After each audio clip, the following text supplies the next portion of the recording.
ஆனா நாளை காலை 11 மணிக்கு நீங்க வளசரவாக்கம் காவல் நிலையத்துல ஆஜராகணும்னு சொல்லி உங்க வீட்டுல 11 கண்டிஷன்ஸோடைய சம்மன் ஒட்டப்பட்டிருக்கு. ஒட்டப்பட்ட சம்மனை சில வினாடிகள்லயே கிழித்ததாக ஒரு குற்றச்சாட்டு. அதன் பேரில் உங்க காவலர், உங்க வீட்டில் இருந்த காவலர் ஒருவர் அதை கிழித்தாருன்னு சொல்லி போலீசார் அவரை இப்போது கைது செஞ்சு கொண்டிருக்கிறாங்க. இது உங்களுடைய விஷயம். இதெல்லாம் அவசியமற்ற ஒரு என்ன சொல்றது, இது கேவலமான நடவடிக்கை. இதெல்லாம் அவங்க இதே வழக்குக்கு ஏற்கனவே 3 மணி நேரம் விசாரித்து எல்லாத்தையும் பதிவு பண்ணிக்கிட்டாங்க. அப்புறம் திருப்பி அதே வழக்கு தான், அப்புறம் திருப்பி அதே தான் பேசணும். அவங்களுக்கு இதில் திரும்ப திரும்ப பேசி எது என்னையோ அசிங்கப்படுத்தலான்னு நினைக்கிறதுக்காக வச்சுறாங்க. இதில் இந்த ஆட்சியாளர்கள் அசிங்கப்படுறாங்களே இல்லையா, எனக்கு இதில் ஒன்றும் இல்லை. இப்போ நீ இவ்வளவு தீவிரம் காட்டுறீங்க. அந்த அண்ணா பல்கலைக்கழகத்தில் அந்த பொள்ளாச்சி பாலியல் வன்கொடுமையில் நடந்த இந்த பாலியல் இதெல்லாம் இவ்வளவு தீவிரம் காட்டலையே. நான் ஏற்கனவே ஒரு அழைப்பானை கொடுத்தாங்க, கையெழுத்திட்டு சொல்லிட்டு தான் வந்தேன். இதற்கான திட்டமிட்டேன், வர முடியாது, உடனே வாரேன்.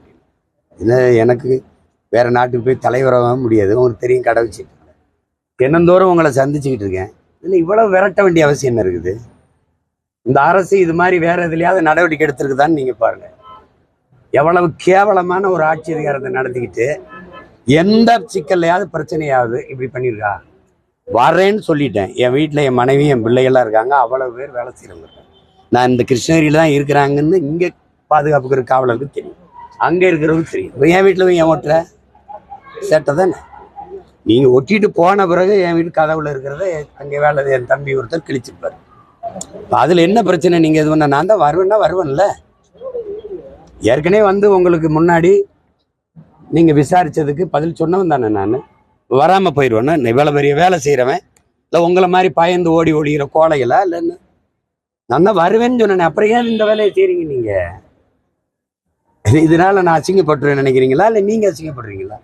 இப்போ பார்க்குறவங்க முடிவு பண்ணிட்டோம். எங்கே போகிறேன், இங்கே தான் இருக்கேன். வரேன்னு சொன்னேன். நாளைக்கு இல்லை, நாளை மறுநாள் வருவேன். நாளைக்கே வந்தான்னு வர முடியாது. என்ன பண்ணுவேன் நீ? என்ன பண்ணுவேன் நீ? திருப்பி வைப்ப, நீ அதையே தான் பேசுவேன். நீ சம்மந்தப்பட்ட அந்த பொம்பளை கூட்டிட்டு அங்கே உட்கார வை, என்னை உட்கார விசாரி. நீ அங்கே ஒன்று பேசிட்டு வருவ, அப்புறம் திருப்பி ஒன்று வருவ, அப்புறம் ஒரு வாரம் இதே பிரச்சனை வைப்பீங்க, திருப்பி கூட்டிடுவீங்க. எத்தனை நாளைக்கு? 15 வருஷமா இதே நாடகமா? என்னது இதில் என்ன நீ சொல்ல? மக்களுக்கு முன்னாடி இந்த அரசு சொல்ல விரும்புறது என்ன செய்ய நினைக்குது சொல்லுங்க. நான் திருப்பி நீங்க முதல்ல விசாரிச்ச அதே தான் திருப்பி அதே தான் சொல்லுவேன்.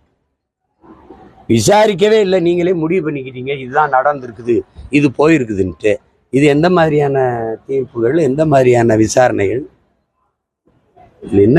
இப்போ என்ன செய்யணும்னு நினைக்கிறீங்க? நீங்க எதுவும் செய்ய முடியாது. நீங்க சும்மா இப்படி போட்டு இப்படி அசிங்கப்படுத்தி நீங்க இவ்வளவு நேரம் ஒரு கேள்வி கேட்க நான் ஒரு பதில் சொல்ல, இது மாதிரி தான் செய்யலாம். இதுக்கெல்லாம் அஞ்சிரவணும், இதுக்கு என்ன சொல்றது, இதுக்கு பயந்து ஓடுற ஆளோ நான் கிடையாது. வருவேன். நாளைக்கு 11 மணிக்கு தான் வந்தாகணும். வர முடியாது, ஒன்னால முடிஞ்சதை பாரு. குறிப்பா இந்த வழக்கு நீண்ட காலமா நடக்கக்கூடிய ஒரு வழக்கு. ஒன்றும் வழக்கு இல்லைங்க, வழக்கை நான் தான் போட்டேன். கொஞ்சம் வழக்கு இல்லது. சும்மா அவ்வப்போது அவதூறா ஒரு புகார். அந்த அம்மா திமுக ஆட்சிக்கு வரும்போது வரும். அம்மையார் ஜெயலலிதா 10 ஆண்டுகள் ஐயா எடப்பாடி எல்லாம் ஆட்சியில் இருந்தபோது ஏன் வரல? இவங்க வரும்போது வருவாங்க. குறிப்பா தேர்தல் வரும்போது வரும். என்னை சமாளிக்க முடியலன்னா அந்த அம்மாவை குட்டி நிறுத்திடுவாங்க.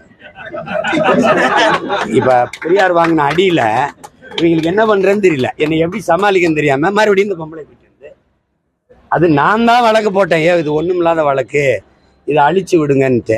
அங்க இருந்த ஒரு மகான் அவர் இவரை இதுல இல்லை விசாரிக்க வேண்டும், விசாரிச்சுட்டுல தீர்ப்பு எழுதணும். இதெல்லாம் நடந்திருக்குன்னு சொல்லிட்டு தீர்ப்பு எழுதுனா விசாரணை எப்படி நடக்கும்?